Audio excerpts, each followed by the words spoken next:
Bien, jóvenes, eso fue en cuanto a la parte económica. Ahora vamos a hablar del aspecto internacional en el segundo belaundismo. En este segundo gobierno de Fernando Belaúnde Terry, el Perú va a tener una nueva guerra con Ecuador, un nuevo conflicto bélico con Ecuador.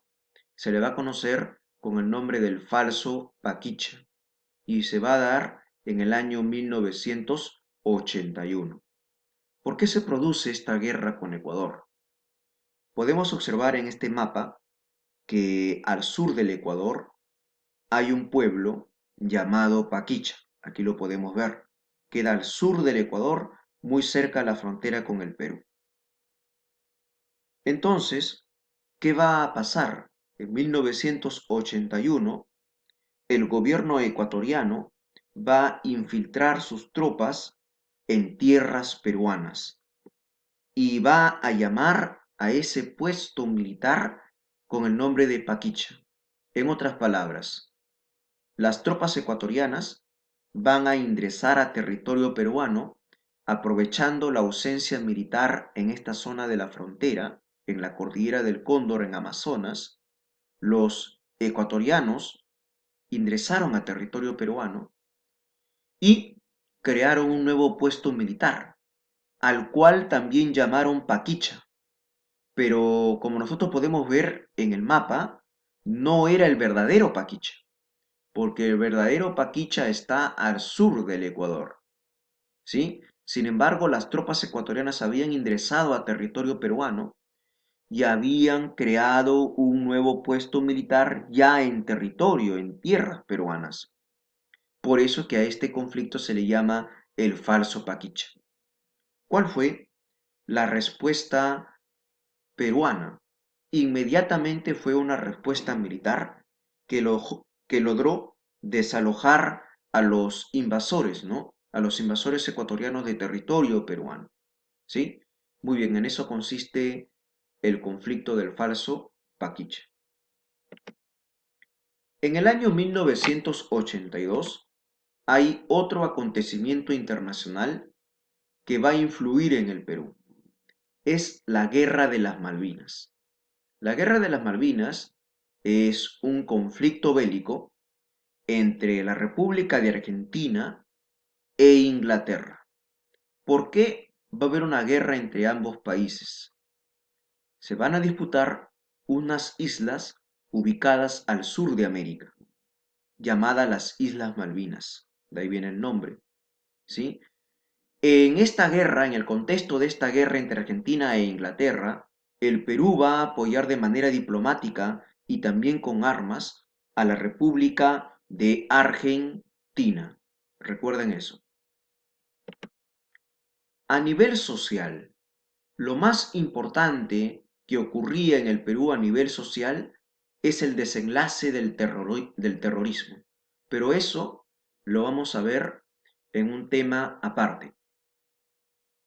A nivel social, por ejemplo, entre fines del 82 e inicios de 1983, el Perú sufrió los desastres naturales del fenómeno del Niño, sobre todo en la costa norte, lo que es Tumbes, Piura, Lambayeque, La Libertad, la costa de Ancash. ¿Sí? Como podemos observar en estas fotografías, vemos inundaciones, provoca también el destrozo de las avenidas, ¿sí? De la infraestructura vial, el destrozo de las áreas de cultivo de las haciendas y también de la ciudad, de los pueblos, de las casas de las familias, ¿sí? De los automóviles también. Entonces, vemos que fue un problema social en este segundo belaundismo. Otro problema social son las movilizaciones sociales. Debido a la crisis que había en el país, se van a dar constantes huelgas y paros, ¿sí? A nivel nacional. También va a haber, o va a continuar, mejor dicho, en este segundo belaundismo, la migración de las personas de la sierra a la costa, la migración del campo a la ciudad, ¿sí? Y Lima se va a ir poblando cada vez más y va a ir ampliando sus fronteras, por lo tanto. También se van a poblar los cerros, ya estamos en los años 80, ¿sí? ¿Por qué había migración del campo a la ciudad? Por la crisis económica que había en el Perú, ¿sí? Y también por el terrorismo que estaba azotando sobre todo la sierra sur y central del Perú. El centralismo. Lima se convertía ya desde los años 80 en una ciudad muy contaminada y también intransitable y congestionada. Podemos ver acá dos fotografías.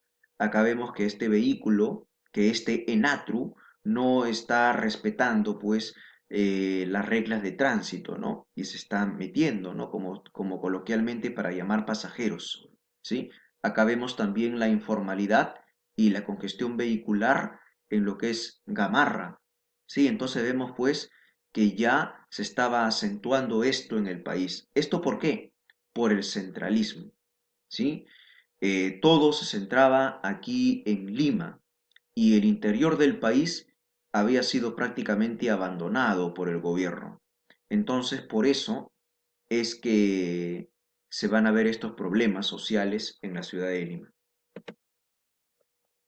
En el año 85 nos visita el Papa Juan Pablo II, la primera visita del Papa Juan Pablo II al Perú. ¿Por qué llegó un Papa a nuestro país?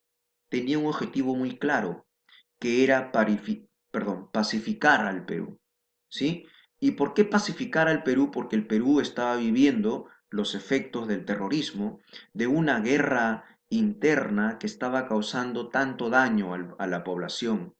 Por eso que llegó el Papa a darnos un mensaje de paz. Y bueno, el Papa se hizo recontra conocido por una frase que hizo en la selva peruana, allá en Iquitos. Como podemos ver acá, está con niños y también con una persona, pues con vestimenta típica de la selva. El Papa dijo, el Papa se siente charapa. Muy bien, también era el año 1982. El Perú clasificó al Mundial España 82. Y también, ya podemos ver en esta fotografía, ya, donde el Perú demostraba su apoyo a la República de Argentina en el contexto de la Guerra de las Malvinas. Para el Perú, las Malvinas siempre argentinas, decía esta banderola. ¿Sí? Bien, jóvenes, y para terminar esta clase, vamos a hablar de las obras públicas del segundo belaundismo. Por ejemplo, tenemos centrales hidroeléctricas como Cañón del Pato en Ancash y Machu Picchu en Cusco. La construcción, las construcciones de los penales Canto Grande y San Jorge acá en la ciudad de Lima. Se culminaba de construir la carretera marginal de la selva, que recuerda fue una obra de Belaúnde en su primer gobierno y que se termina de construir en su segundo gobierno, en el tema que estamos hablando el día de hoy. También se crea CONCITEC. ¿Qué significa CONCITEC? Consejo Nacional de Ciencia y Tecnología. Bien, jóvenes, espero me hayan entendido la clase. Muchas gracias.